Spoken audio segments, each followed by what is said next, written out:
The execution post was where traitors went to die. And as Seren knelt in chains before the crowd that had once called her family, she did not beg. She did not weep. A heavy silence had settled in her chest, smothering the girl she used to be beneath years of pain and accusation. The crowd whispered. They always whispered. She murdered her own mother, burned her alive while she slept. What kind of monster does that? They were not entirely wrong to wonder. Seren could still smell the smoke in her nightmares, could still hear her mother's screams echoing through the halls of Thornwick Manor. But the hands that lit that fire were not hers. No one believed her. No one ever would. Then the Alpha King arrived, Rydian of Valdrin. Beautiful, merciless, cold as the grave itself. He had come to execute justice, to end the life of a murderer and restore order to a territory that had fallen into disgrace. His executioner stepped forward, blade raised, and tore the fabric from Seren's back to deliver the killing blow. And then he froze. Every muscle in the Alpha King's body locked in place. His pale gray eyes fixed on her exposed skin, on the map of silver scars carved into her flesh, on something else beneath them that made his breath stop entirely. The blade never fell. Instead, cutting through the silence like frost through autumn leaves, the king spoke 3 words that changed everything. "She is mine." The crowd erupted in shock. The executioner stepped back in confusion, and Seren knelt there, trembling, unable to comprehend why a king who had come to kill her was now claiming her as his own. She would not understand for some time. Not until he made his terms clear. He would make her his queen. He would protect her, shelter her, and give her everything she could ever need. But only under one condition. He would never love her. Neither of them understood how impossible that condition would prove to be. The great hall of Thornwick Manor had never felt so cold. Seren knelt on the stone floor, her wrists bound in iron chains that bit into her skin with every slight movement. Her knees ached, her back screamed with pain from wounds that had never fully healed. And all around her, the wolves of her father's territory watched with hungry eyes, waiting for blood. 3 years, 3 years she had lived like this. Imprisoned in her own home, beaten when she refused to confess, and starved when she maintained her innocence. Her father, Aldrich, had made certain that every soul in Thornwick believed her guilty.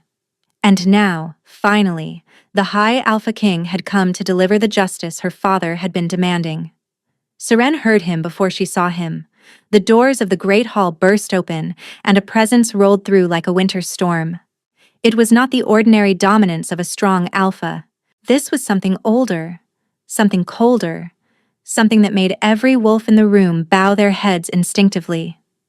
She forced herself to look up. Rydian of Valdrin stood in the entrance, flanked by his personal guard. He was tall, impossibly tall, with hair the color of dark ash and eyes like frozen steel. Rumors claimed he had never smiled, not once in his 30 years.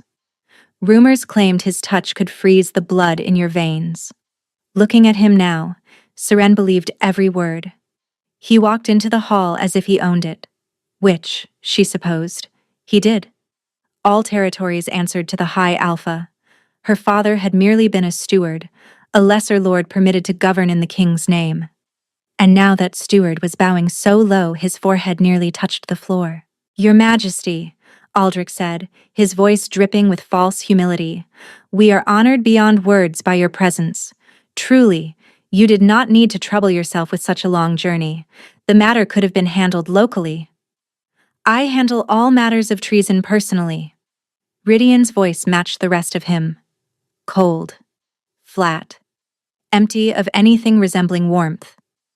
"Where is the accused?" Aldrich gestured toward Seren without looking at her.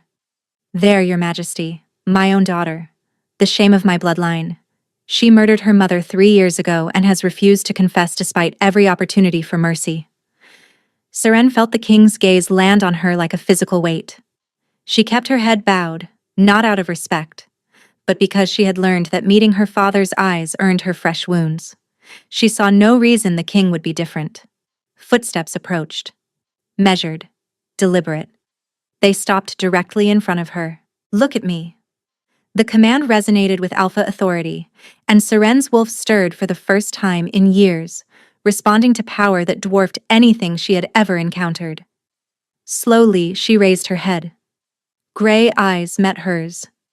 Pale as morning frost, sharp as shattered ice, he studied her face with clinical detachment, cataloging her features the way a butcher might examine livestock. No curiosity, no mercy, no cruelty either, she realized. Just absolute, terrifying emptiness. "You are accused of murdering your mother, the Lady of Thornwick, by setting fire to her chambers while she slept." His voice carried through the hall. "How do you answer?" "Not guilty," Seren said.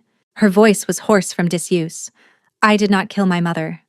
"She lies." Aldrich stepped forward, his face twisted with righteous fury. "She was found fleeing the scene, covered in soot. Her hands smelled of accelerant. 3 servants witnessed her entering her mother's chambers moments before the fire began." "Those servants are loyal to my father," Seren said quietly. "They would say anything he commanded." A murmur rippled through the crowd. Aldrich's face reddened. "You see, Your Majesty? She is defiant to the end. She refuses to accept responsibility even when faced with death itself." Rydian raised one hand, and silence crashed over the hall like a wave. "I have heard enough." His gaze remained fixed on Seren. "The evidence is sufficient. The sentence is death." Seren felt something inside her collapse. Not surprise. She had known this was coming. But some small, stubborn part of her had still hoped. That part of her died now. Quietly. Without ceremony. 2 guards hauled her to her feet and dragged her toward the execution post at the center of the hall. Her legs barely supported her weight. 3 years of starvation and torment had left her body a shadow of what it once was. They forced her to kneel before the post, her back to the crowd. The executioner approached, a massive wolf with a blade longer than her arm. He would sever her spine in one clean stroke. It would be over quickly at least. "Bear her back," the executioner said. Rough hands gripped the remnants of her dress and tore. The fabric fell away, and Seren heard the collective intake of breath behind her. She knew what they were seeing. She had felt every wound as it was inflicted, had memorized the map of her own destruction. Scars, dozens of them. Silver lines crisscrossing her back in a brutal web, the marks of claws and blades and instruments she had no names for. 3 years of her father's interrogation methods, written permanently into her flesh. But there was something else too. Something she had been born with. Something that had appeared the night her mother died and her father's torture began. A mark in the shape of a crescent moon, resting between her shoulder blades, glowing faintly silver against her ravaged skin. The Luna's tear. She had heard it whispered once, in ancient texts her mother used to read to her.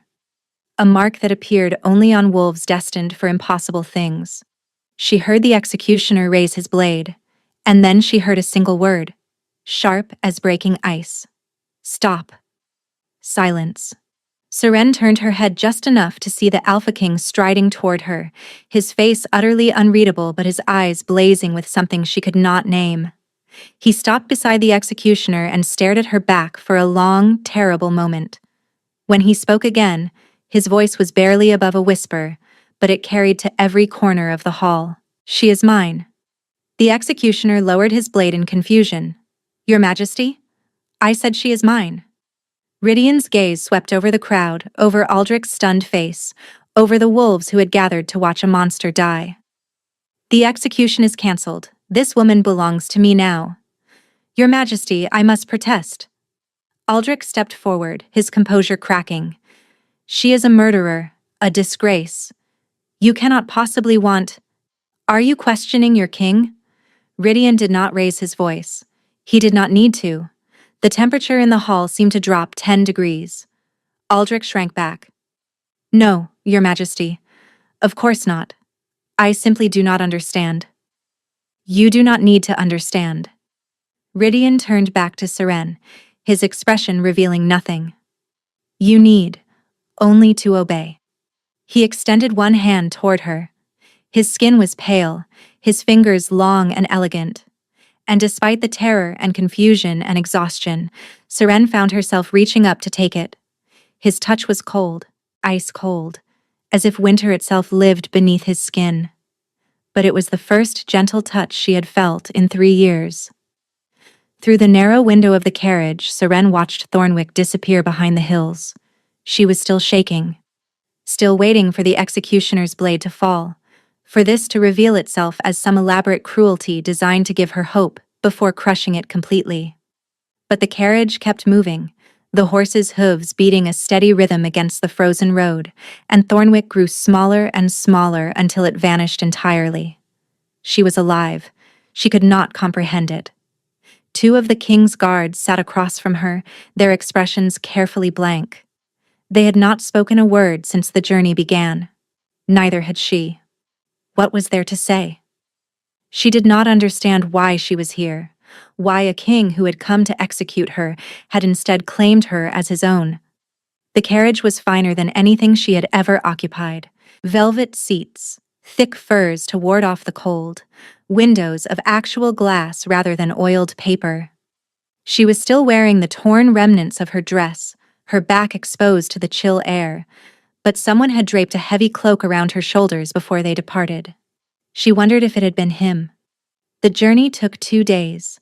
They stopped once at a roadside inn where Seren was given a room, a bath, and a meal larger than anything she had eaten in 3 years combined. She devoured it so quickly she made herself sick, then spent an hour in the bath, watching the water turn gray with years of accumulated grime and misery. A servant brought her new clothes. Simple but well made, in dark colors that would not show stains. Seren dressed slowly, her fingers clumsy on the unfamiliar fabric. The dress covered her back completely. She was grateful for that. On the morning of the 3rd day, they arrived at Valdrin. If Thornwick had been a territory, Valdrin was a kingdom. The castle rose from the mountains like something carved from the stone itself. All pale gray towers and sharp angles and windows that glittered like ice in the morning light. A city sprawled beneath it, smoke rising from 1,000 chimneys, wolves going about their daily business in streets that seemed impossibly clean and orderly. The carriage stopped before the castle gates. A guard opened the door and offered his hand. Seren took it with trembling fingers, stepping down onto smooth stone. This is where I will die, she thought distantly. Not today, perhaps, but eventually. Whatever the king wants with me, it cannot end well. She followed the guards through corridors that seemed to stretch forever. Servants paused to stare as she passed, their eyes curious but not hostile. No one sneered at her. No one whispered murderous under their breath. It was disorienting. They stopped before a heavy wooden door. A guard knocked twice, then pushed it open. His Majesty will see you now. Seren stepped inside. The room was a study, all dark wood and leather-bound books, a fire burning in the hearth despite the chill that seemed to emanate from everywhere else in the castle. And standing by the window, his back to her, was the Alpha King. He did not turn when she entered. "Close the door," he said. She did. The click of the latch seemed impossibly loud in the silence. For a long moment, neither of them spoke. Seren stood by the door, her hands clasped before her, trying to slow her racing heart. She could feel the cold radiating from him even across the distance, that unnatural winter that seemed to live in his bones. "You are wondering why you are here," he said finally. "Yes, Your Majesty." He turned. In the firelight, his features were sharper than she remembered, more severe. His eyes found hers and held them. "I require a mate." Seren blinked. Of all the explanations she had imagined, this was not among them. "A mate," she repeated. "A queen," he clarified. "Someone to stand beside me at formal functions, someone to bear my heirs, someone to fulfill the role that has remained empty for far too long." "And you chose me?" She could not keep the disbelief from her voice. "A convicted murderer?" A woman you pulled from the execution block? The charges against you were clearly fabricated. His tone remained flat, factual. The scars on your back tell a story your father's witnesses did not. 3 years of torture does not suggest guilt. It suggests silencing. Seren's throat tightened. You believe me? I believe evidence. He moved away from the window, closer to the fire, though she noticed he did not seem to draw any warmth from it. Your guilt or innocence is irrelevant to our arrangement. I required a mate who would not expect love, who would not hope for affection, who would accept the terms of a purely contractual marriage without complaint. His eyes met hers again. A woman who has spent 3 years in chains expecting death seemed an ideal candidate. The words should have hurt. Perhaps they did, somewhere beneath the numbness. But Seren found herself nodding slowly. What are your terms? She asked. You will be my queen. You will have everything you could desire. Wealth, comfort, protection, influence. Your father will never touch you again. He paused. In exchange, you will give me heirs. You will appear beside me at necessary functions. You will not ask questions about matters that do not concern you. And love will not be part of our arrangement. His voice hardened slightly. I am incapable of it. Do not expect affection from me. Do not hope for tenderness. Do not fool yourself into believing this is anything other than a transaction. Seren considered this. 3 days ago, she had been kneeling before an execution post, waiting to die. Now she was being offered a crown, protection, a life beyond the walls of her father's prison. Cold over death, she thought. I will choose cold over death every time. I accept your terms, Your Majesty, she said quietly. They are more than generous. Surprise crossed his expression. Most women would weep at such an offer. Most women have not spent 3 years wishing for death. Seren met his gaze steadily. You are offering me life. I will not complain about its temperature. For a long moment, the Alpha King simply stared at her. Then, so briefly she almost missed it, the corner of his mouth twitched. The mating ceremony will take place in 3 days, he said. My staff will prepare you. He turned back to the window, dismissing her. Seren bowed and left. The morning of her mating ceremony, Seren woke before dawn. The chambers they had given her were larger than the entire house she had grown up in. A massive bed draped in silver and white, wardrobes filled with gowns she had never requested, a bathing room with water that ran hot at the turn of a handle. She had spent the first night simply wandering from room to room, touching surfaces, convincing herself this was real. The servants who attended her were gentle. They bathed her in rose-scented water, brushed her hair until it shone, dressed her in fabrics so soft they felt like clouds against her skin. None of them looked at her back. She was grateful for that. One of them, an older woman named Petra, had explained the ceremony to her in quiet, patient detail. The mating bond between wolves was sacred, formed through a claiming bite exchanged between partners. But the king had specified that the physical claiming would occur later, in private. The public ceremony would involve only vows and the signing of contracts. Seren had nodded, not trusting her voice. She did not know whether to be relieved or terrified. Now, dressed in a gown of pale silver that covered her back completely, she followed her escort through the winding corridors of Valdrin Castle. The great hall where the ceremony would take place was 3 times the size of Thornwick's. Crystal chandeliers hung from vaulted ceilings. Nobles in their finest clothes packed every available space, craning their necks for a glimpse of the mysterious woman their king had chosen. And at the far end of the hall, standing before a dais draped in white, was Rydian. He wore black, because of course he did. Formal attire that emphasized the breadth of his shoulders and the severity of his features. His pale hair was swept back from his face, and his gray eyes tracked her approach with that same clinical detachment she remembered from their first meeting. But there was something else there too, something unreadable. The whispers started before she reached him. Is that her? The murderer from Thornwick? Why would he choose someone like her? She must have bewitched him somehow. Seren kept her gaze fixed straight ahead. She had survived 3 years of her father's dungeons. She could survive whispers.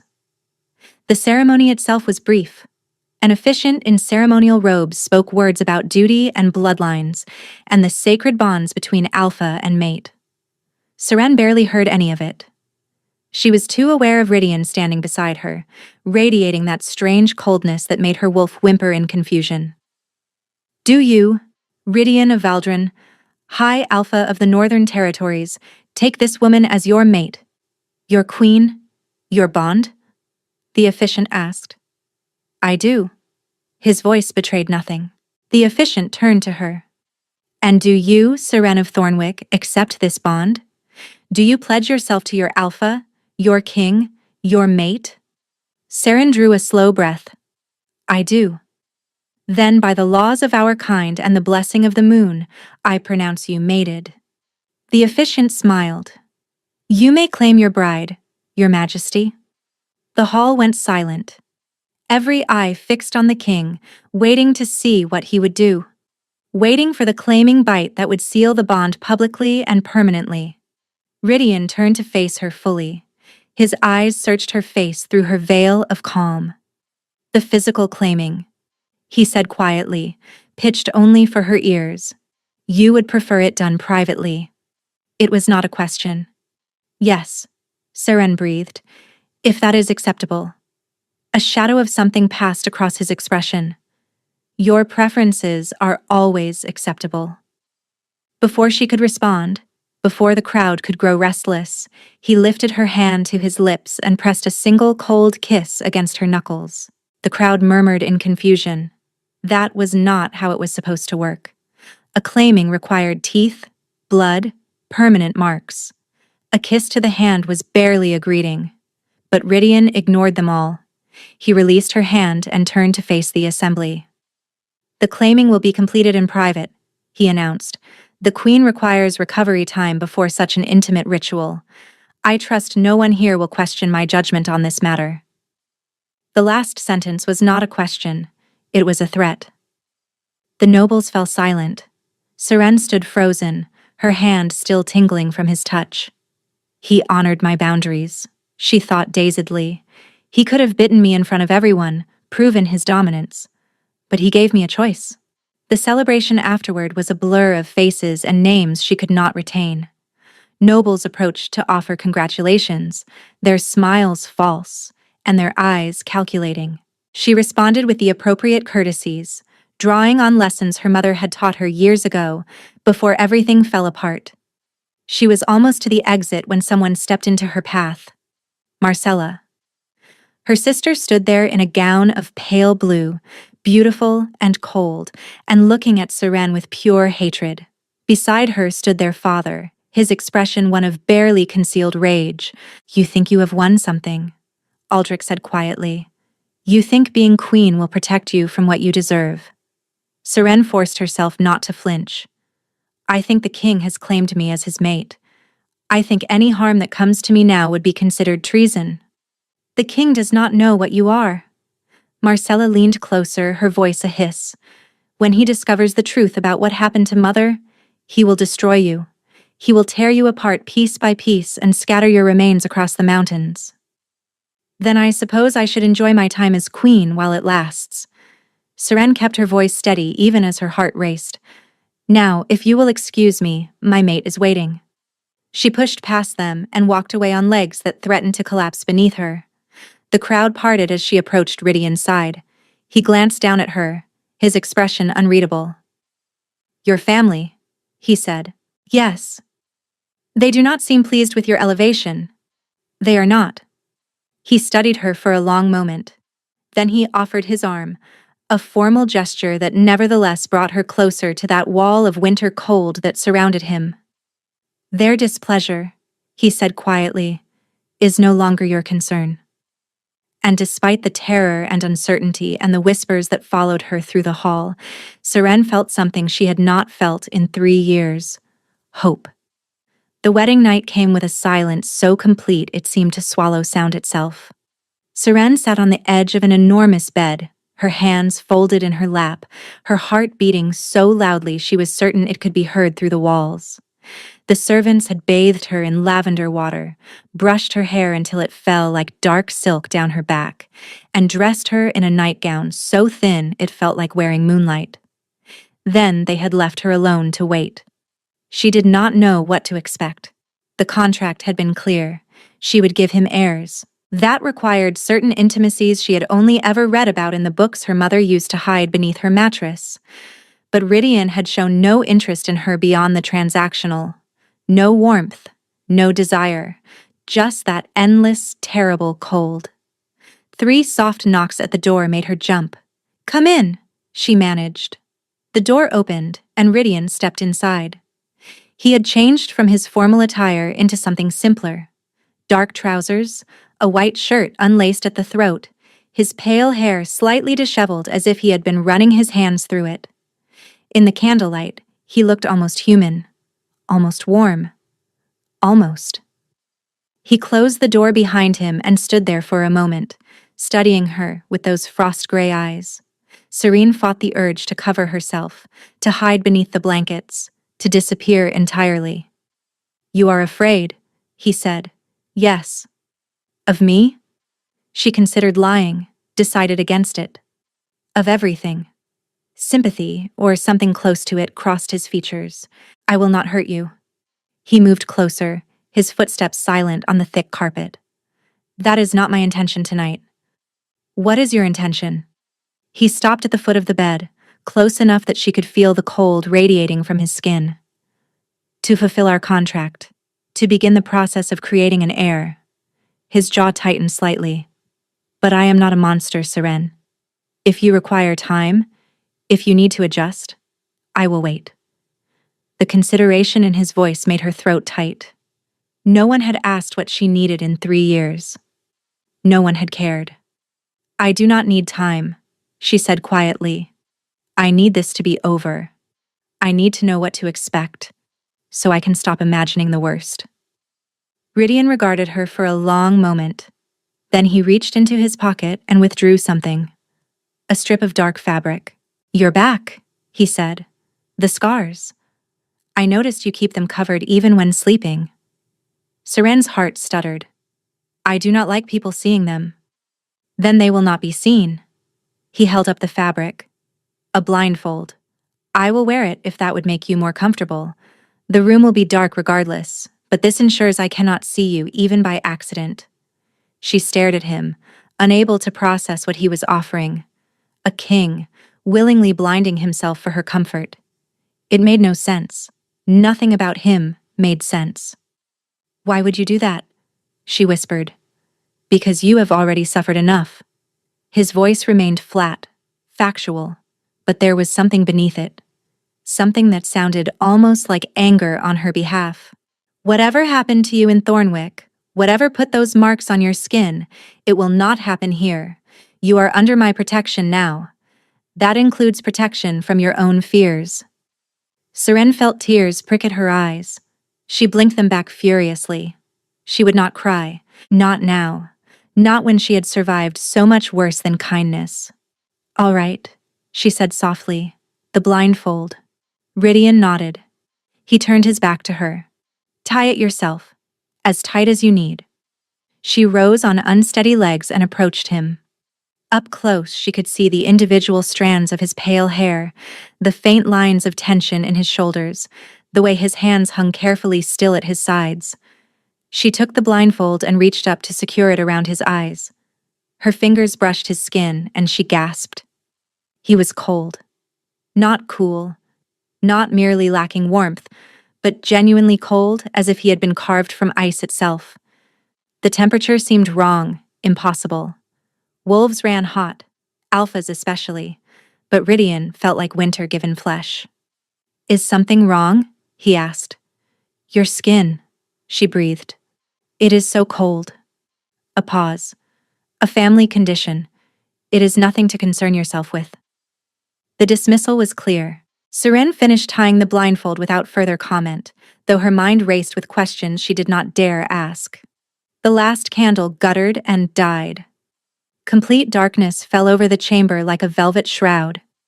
She heard him turn to face her, felt the temperature drop as he moved closer. His hands rose slowly, giving her every opportunity to retreat, and settled gently on her shoulders. The cold of his palms against her skin made her shiver, but not entirely from the chill. There was something strangely comforting about it, something that reminded her of winter nights by the fire, of snowfall watched from warm windows, of peace. "Tell me if you want me to stop," he murmured.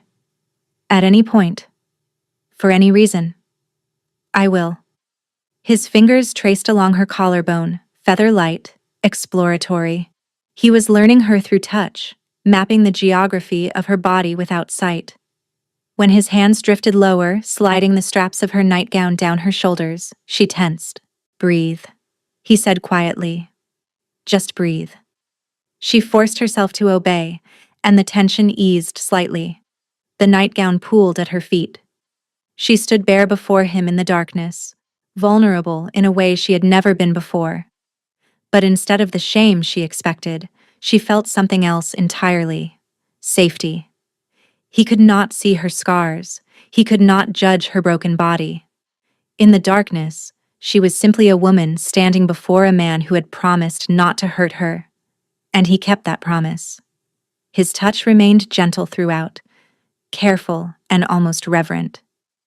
When they came together, there was a moment of discomfort that made her gasp, but he stilled immediately, waiting for her to adjust, murmuring quiet reassurances against her hair. The cold of his body against the warmth of hers created sensations she had no words for.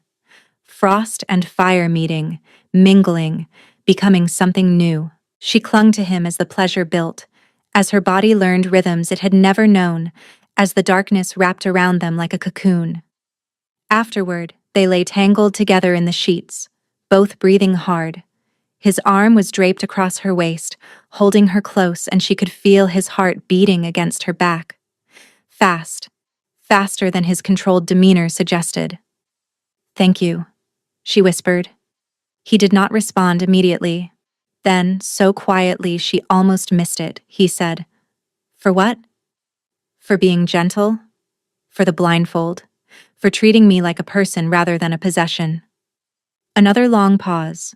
Then she felt him press a single cold kiss to her shoulder before pulling away. She heard him dressing in the darkness, heard his footsteps moving toward the door. "Rydian," she called softly. He stopped. "Will you come back tomorrow?" The silence stretched so long she thought he would not answer.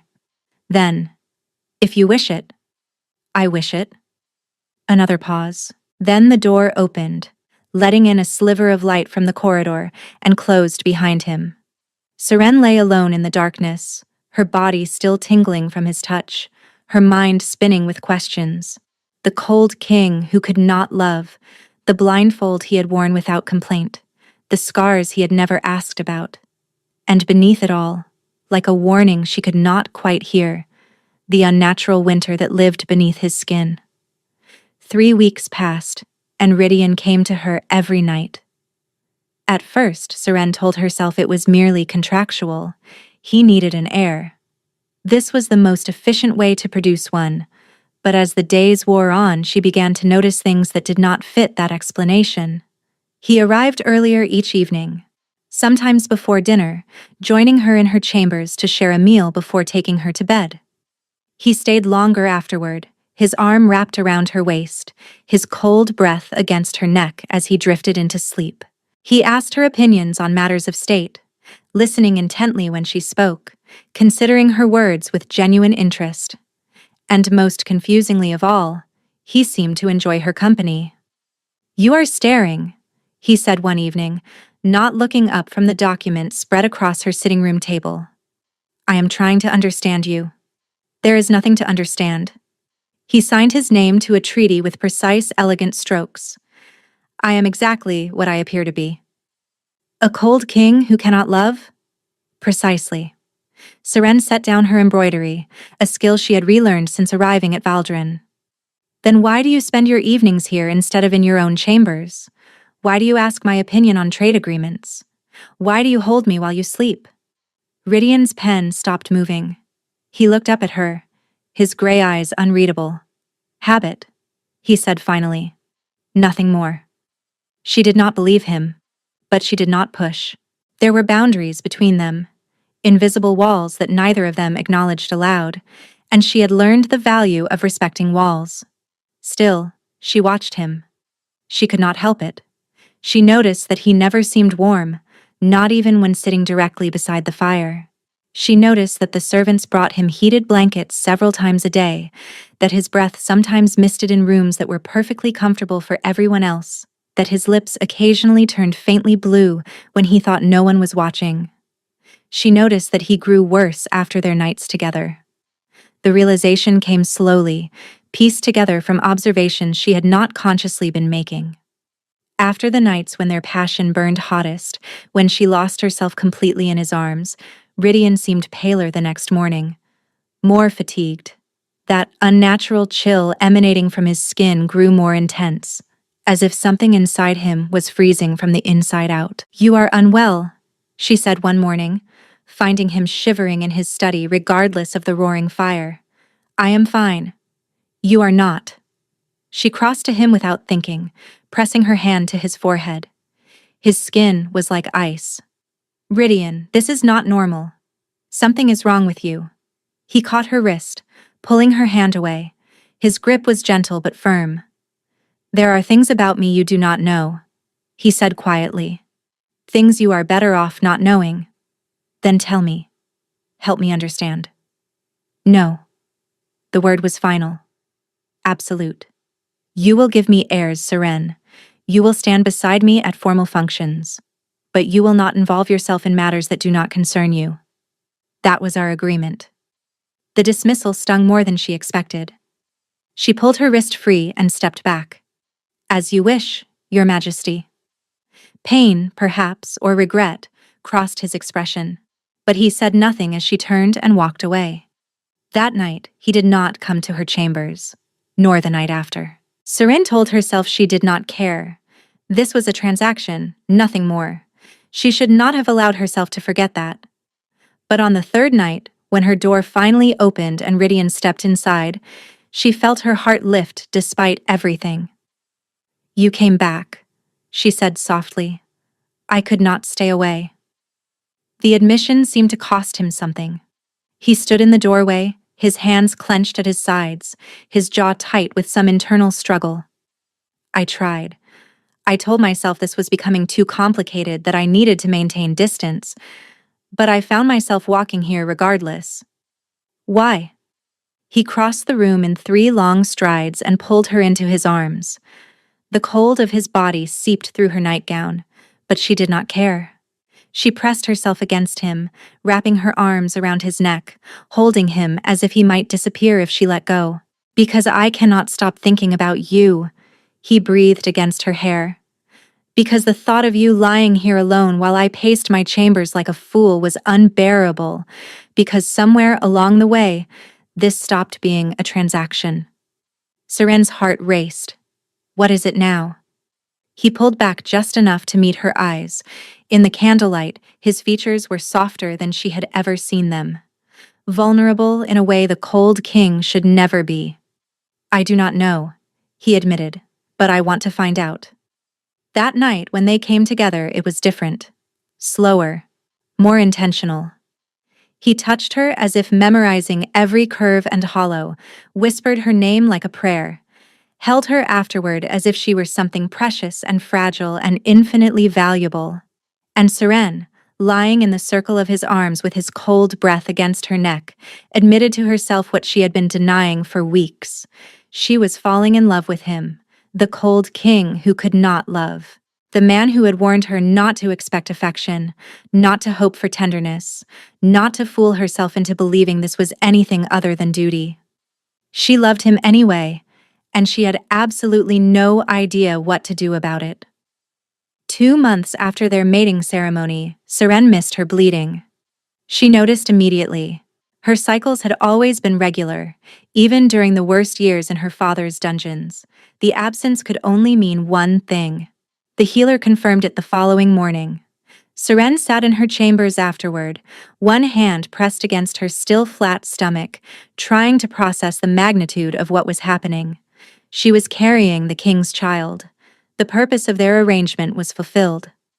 He has what he needs now, she thought, and the realization turned her blood to ice. He has his heir. He does not need me anymore. She remembered his terms with terrible clarity. Heirs to secure the succession, appearances at formal functions, nothing more. He had been explicit that their relationship would not extend beyond necessity. And now, that necessity was ending. The days that followed were torture.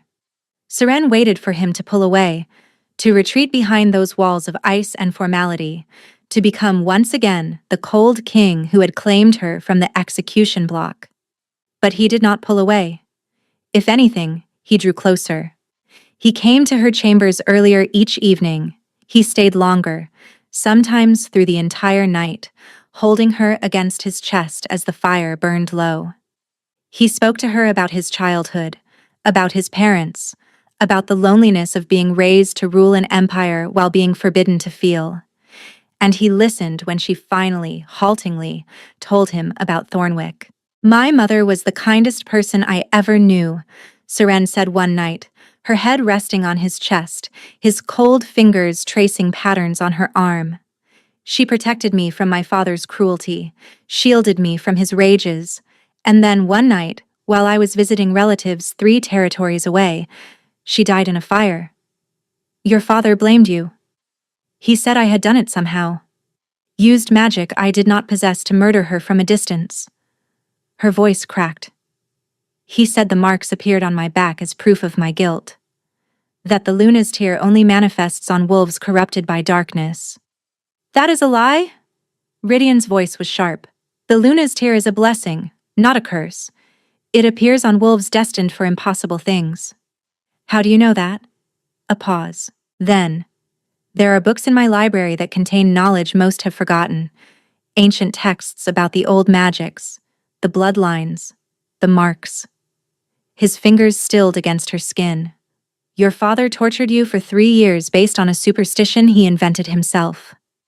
The rage in his voice was cold, controlled, but no less terrible for it. Seren shivered. "It does not matter now," she whispered. "I am here. I am safe." "You are," he agreed. "And you always will be." She wanted to believe him. She wanted to believe in this fragile thing growing between them, this warmth that had no right to exist in the presence of so much cold. But doubt gnawed at her constantly, whispering that it was too good to be true, that he would leave her the moment the child was born, that she was foolish to hope for anything more. 3 months after their mating ceremony, she could not bear the uncertainty any longer. "I am pregnant," she told him. They were lying in bed, the candles guttering low, his arm wrapped around her in that familiar protective embrace. She felt him go still against her. "You are certain?" "The healer confirmed it weeks ago. I did not know how to tell you." Silence. Then his hand moved to rest against her stomach, spanning the slight curve that had begun to form there. "We are having a child," he breathed. "Yes."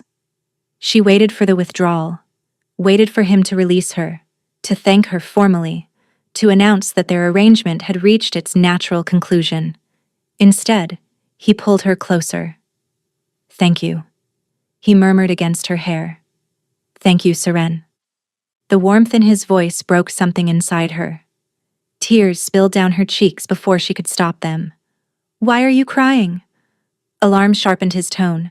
He sat up, his hands finding her face in the darkness. "Are you in pain? Is something wrong with the child?" "No." She shook her head, pressing her face into his palm. "I just thought you would leave. I was afraid that once you had your heir, you would not need me anymore." "Never." The word was fierce, absolute. "Seren, I know what I said when we began this. I know I told you not to expect love, not to hope for affection. But I was wrong. I was trying to protect myself from something I did not believe I could survive." Her heart stopped.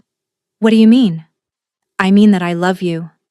The words seemed to tear themselves from his throat, desperate and terrified and utterly raw. I love you, Seren. I have loved you since the moment I saw those marks on your back and recognized a survivor. I love your strength and your kindness, and the way you look at me as if I might actually be worthy of something other than fear. Joy exploded through her chest. Rydian, I love you too. I have loved you for... I love you, he repeated, and this time his voice cracked. I love... He stopped mid-word. His eyes went wide with pain. His hand flew to his chest, clutching at his heart. A sound escaped him, something between a gasp and a scream, and his entire body convulsed. Rydian! Seren scrambled upright, reaching for him. What is happening? What is wrong? He could not answer. Frost was spreading across his chest, visible even in the darkness, crawling over his skin like a living thing. His lips turned blue. His breath came in shallow, ragged gasps that misted in the suddenly freezing air. Then he collapsed. Help! Seren screamed, throwing herself toward the door. Someone help! The king is dying! Guards flooded the chamber within moments of her screams. They found their queen kneeling beside their king, her hands pressed against his chest, her nightgown soaked with the frost that was spreading across his body like a disease. Get a healer, Seren commanded. Now. They obeyed without question. The authority in her voice surprised even her, but she had no time to consider it. Rydian was dying in her arms, and she could not understand why. The frost had spread from his heart to cover most of his torso. His breathing had slowed to almost nothing. His skin was translucent, blue-white, cold beyond anything she had ever felt. And his eyes, when they fluttered open, were glazed with pain and something worse, acceptance. It is no use, he whispered, his voice barely audible. There is no cure. There never was. What are you talking about? Seren gripped his face, forcing him to look at her. Rydian, what is happening to you? A curse. His hand found hers, his grip weak as a child's. On all the kings of my line, we cannot love. The words made no sense. Cannot love? But you just said you loved me. And now, I am dying for it. The healer arrived, an elderly woman with sharp eyes and steady hands. She took one look at Rydian and went pale. Ice curse, she breathed. I have only read about this. I never thought I would see it. Can you break it? Seren demanded. No, Your Majesty. This is old magic, blood magic, woven into the very essence of his bloodline generations ago. The healer's voice was grim. Centuries past, a king of Valdren sought to make his line immune to manipulation. He feared that enemies would use love against his heirs, that queens and mistresses would control the throne through the hearts of weak kings. So he commissioned a powerful witch to craft a curse that would make his descendants incapable of love. But the witch betrayed him, Rydian rasped from the bed. She made the curse too strong. Instead of preventing love, it punishes it. When a king of Valdren falls in love, truly and completely, the curse activates. His heart freezes. He dies. Seren shook her head in denial. No, there has to be something, some way to reverse it. The only thing that could counter ice magic of this magnitude would be something of equal power. The healer paused, her eyes drifting to Seren's back, to the place where her nightgown had slipped to reveal the edge of her mark. Something like the Luna's tear. Seren's blood ran cold. The mark on my back? It is not merely a mark, Your Majesty. It is a blessing from the moon goddess herself. A reservoir of ancient magic that appears only once in 1,000 generations. The healer stepped closer, her expression intense. If your mark is genuine, if it truly is the Luna's tear, then you may possess the only magic in existence capable of melting an ice curse. Hope flared in Seren's chest. How do I use it? I do not know. The healer's voice fell. The knowledge of how to wield such power has been lost for centuries. Perhaps if we had time to research, to consult the ancient texts. How long does he have? Seren demanded. The healer looked at the frost creeping slowly across Rydian's skin. The curse progresses gradually once activated. Days, perhaps a week at most, but he will weaken with each passing hour. Then I will find a way. Saren looked down at Rydian, at the frost spreading up his neck. I will not let you die. Rydian's frozen fingers found her cheek. Some things cannot be prevented. This can. She pressed her hand over his heart, feeling the unnatural cold seeping through his chest. I did not survive 3 years of torture to lose you now. She sat vigil beside Rydian through the night, holding his frozen hand, watching the curse slowly consume him. His eyes had closed. His breathing had become so shallow she could barely detect it. The frost had reached his chin, and she could do nothing. There has to be a way, she whispered to the darkness. There has to be someone who knows how to unlock the Luna's tear. The answer came to her like a thunderbolt. Her mother. Her mother had been a scholar, a collector of ancient knowledge, a woman who spent her nights reading texts so old they crumbled at a touch. If anyone had known about the Luna's tear, about the magic Saren carried unknowingly on her back, it would have been her. And her mother's journals, her research, her entire library were still at Thornwick, in her father's possession. Saren rose from Rydian's bedside, her decision made. Guard, she called. Prepare the fastest horses. I am riding to Thornwick.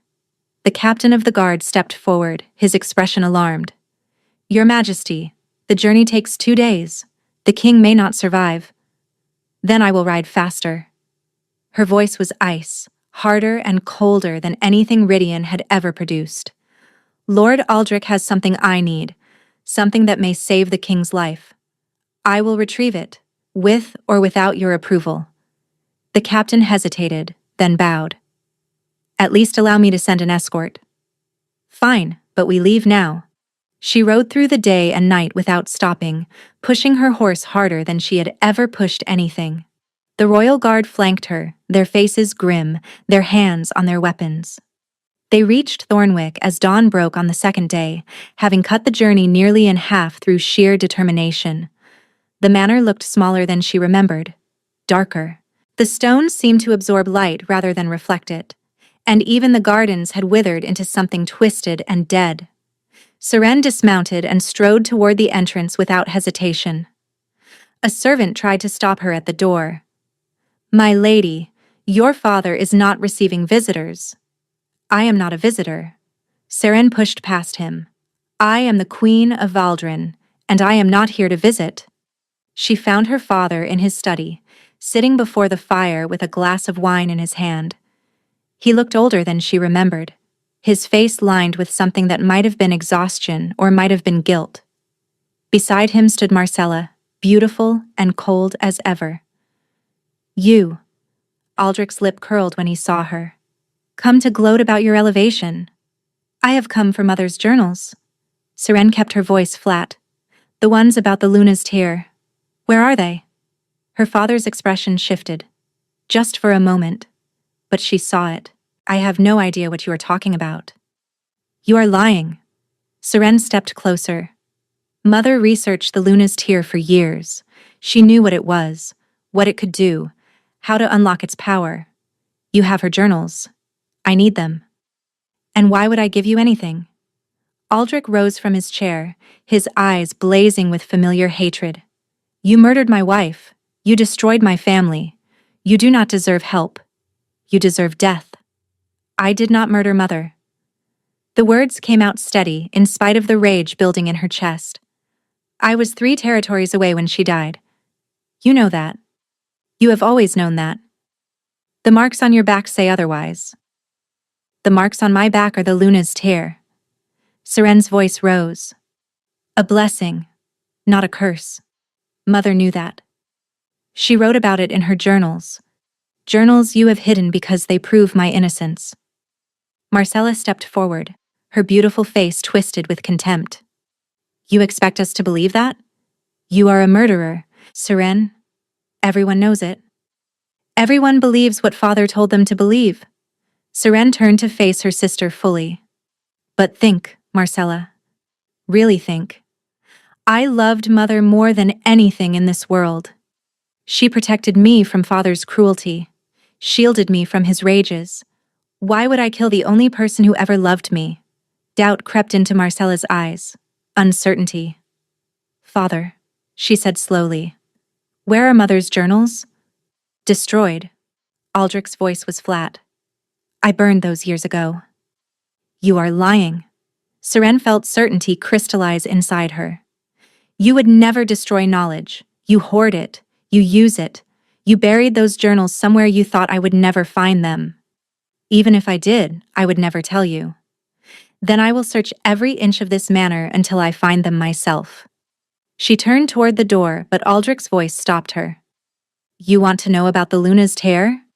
His tone had changed, become something darker, more dangerous. Fine, I will tell you. Your mother discovered that the mark on your back could break any curse, heal any wound, and undo any magic. She was so proud of you, her special daughter, and her blessed child. He laughed bitterly. She wanted to present you to the king, to offer your gift to the royal family. She thought it would elevate our house, bring us honor and prestige. His eyes burned with old rage. But I knew better. I knew that once the king discovered what you could do, he would take you away. Use you for his own purposes. Leave me with nothing. Seren's blood ran cold. What did you do? I did what any father would do. Aldrich's smile was terrible. I protected my own interests. You killed her. The realization hit Seren like a physical blow. Mother found out you were planning something and you killed her. She was going to ruin everything. Aldrich shrugged as if discussing the weather. I could not allow that. So I set the fire and let everyone believe you had done it. 2 problems solved at once. Marcella stumbled backward, her face white. Father, no. You could not have done that. I did what was necessary. Aldrich turned to face his legitimate daughter. Surely you understand that. You murdered our mother. Marcella's voice shook. You tortured Seren for 3 years for a crime you committed yourself. And I would do it again. Aldrich's composure cracked, revealing the monster beneath. That creature is not my daughter. She is a reminder of my shame, proof of my wife's obsession with ancient magic and prophecies. I should have drowned her at birth. Something inside Marcella seemed to snap. She crossed the room in 3 strides and struck their father across the face with all her strength. The crack of impact echoed through the study. Aldrich stumbled backward, blood streaming from his lip, and collapsed against the mantelpiece. He did not get up. Silence fell over the room like a shroud. Marcella stood over their father's unconscious body, her hand still raised, her expression somewhere between horror and satisfaction. Sister. Her voice trembled. I am so sorry for everything, for believing him, for hating you. Later, Seren's voice was firm but gentle. The journals. Do you know where they are? Marcella nodded slowly. Mother's old study. There is a hidden compartment behind the bookshelf. Father never found it. She led Seren through corridors that held nothing but painful memories. The study was exactly as their mother had left it, preserved like a shrine, untouched by the years. Marcella pressed a hidden mechanism, and a panel slid open to reveal a stack of leather-bound journals covered in dust. Seren grabbed them with shaking hands. Go, Marcella said. Save your king. I will handle father. Marcella? Go. Her sister's eyes were bright with tears. This is the least I can do, after everything. Seren embraced her sister, brief and fierce, then ran. She read the journals during the ride back to Valdren, devouring her mother's elegant handwriting by the light of a lantern held by one of her guards. The words blurred together, dense with research and speculation and hope. But slowly, the truth emerged. The Luna's tear was indeed a blessing from the moon goddess, a mark that appeared once every 1,000 years on a wolf destined to change the world. It contained power beyond imagining, the ability to heal, to purify, to break any curse no matter how ancient or powerful. But that power could only be unlocked one way, through love. The luna's tear responded to the heart of its bearer. Only when the bearer loved completely, selflessly, without reservation, would the mark activate and release its magic. It could not be forced. It could not be faked. It required absolute emotional truth.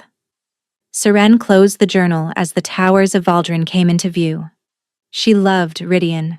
She had known it for weeks, had felt it growing inside her like a second heartbeat. But she had never spoken the words aloud. She had been too afraid, too uncertain, too convinced that he could never love her in return. Now she understood that her silence might have been killing him. The castle was in chaos when she arrived. Servants rushed through the corridors, their faces pale with fear. Guards stood at every entrance, their expressions grim. The king was dying, and everyone knew it. Seren ran to his chambers. Rydian lay exactly where she had left him, except the frost had spread further. It covered his face now, turning his features into something carved from ice. His chest barely moved. His heartbeat was so faint she could barely detect it. She was almost too late.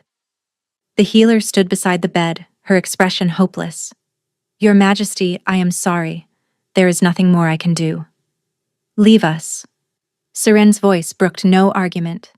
"Everyone, now." They obeyed. The door closed behind them, and Seren was alone with her dying husband. She climbed onto the bed beside him, pressing her body against his frozen form, wrapping her arms around him despite the cold that burned her skin. Her back, bare where her traveling clothes had torn during the ride, pressed against his chest.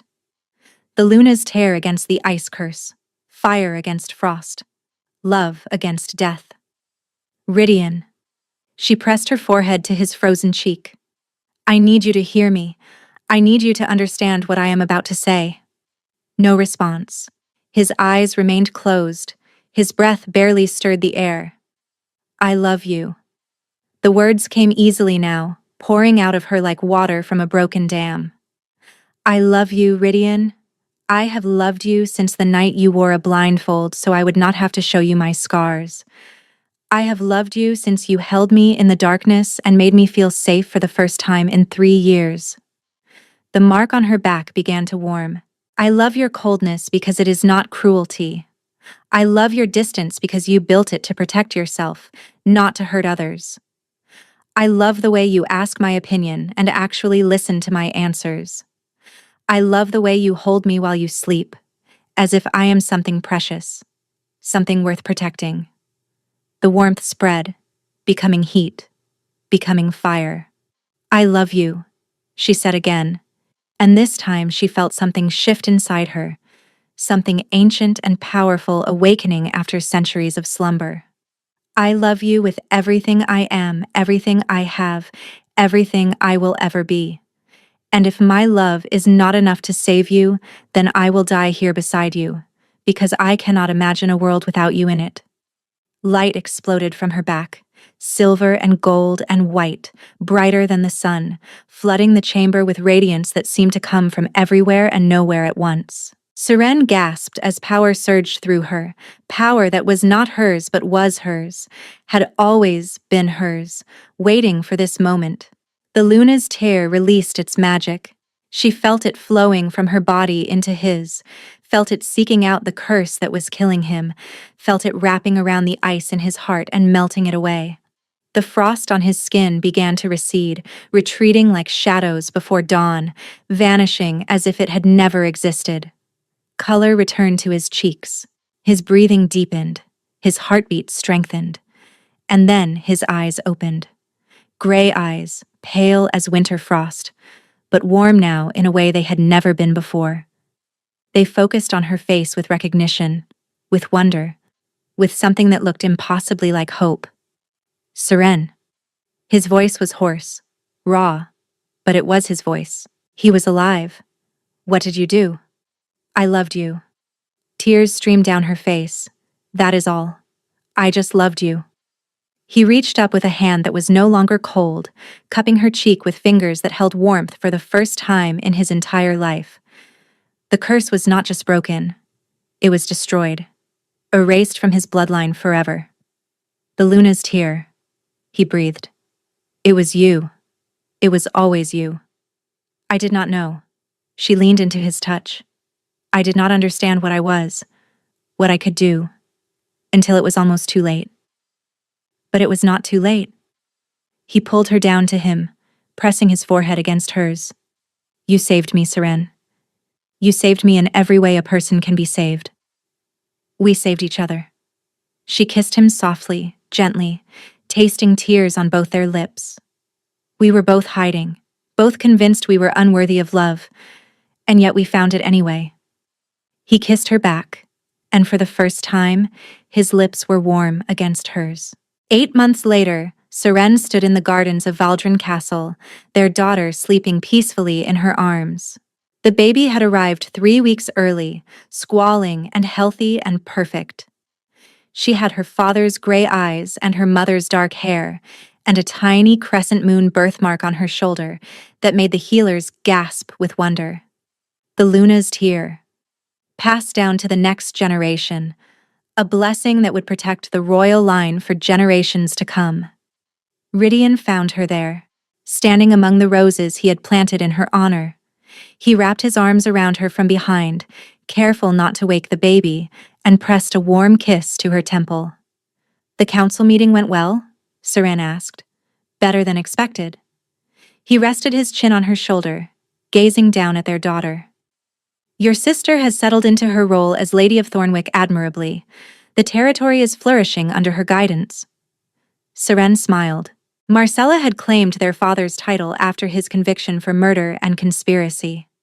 Aldrich now rotted in a cell beneath Valdren Castle, stripped of everything he had ever valued, forced to live with the knowledge that both his daughters despised him. It was more mercy than he deserved. And the new legislation? Seren asked. Passed unanimously. Rydian's voice held quiet pride. The persecution of marked wolves ends today. Anyone bearing a blessing from the moon goddess will be protected by law, their gifts honored rather than feared. Seren leaned back into his embrace, feeling his warmth seep into her bones. He was always warm now. The curse had taken his ability to feel temperature properly, had made him cold for 30 years. Its destruction had finally allowed him to feel what everyone else felt. He said it was like being born again. I love you, she said softly. And I love you. He turned her to face him, careful of the baby between them. My queen, my mate, my everything. She thought of that day on the execution block, when she had knelt in chains expecting death. She thought of the marks on her back, the scars her father had given her, and the blessing her mother had recognized. She thought of the cold king who had claimed her, the warmth they had found together, and the impossible love that had saved them both. They had both entered this marriage expecting nothing. She had been a convicted murderer fleeing death. He had been a cursed king fleeing feeling. Neither of them had believed in love. Love had found them anyway. And in loving each other, they had freed not just themselves, but an entire kingdom. Thank you for listening to this story. If you enjoyed it, please let me know in the comments. I read every single one, and they mean more than you know.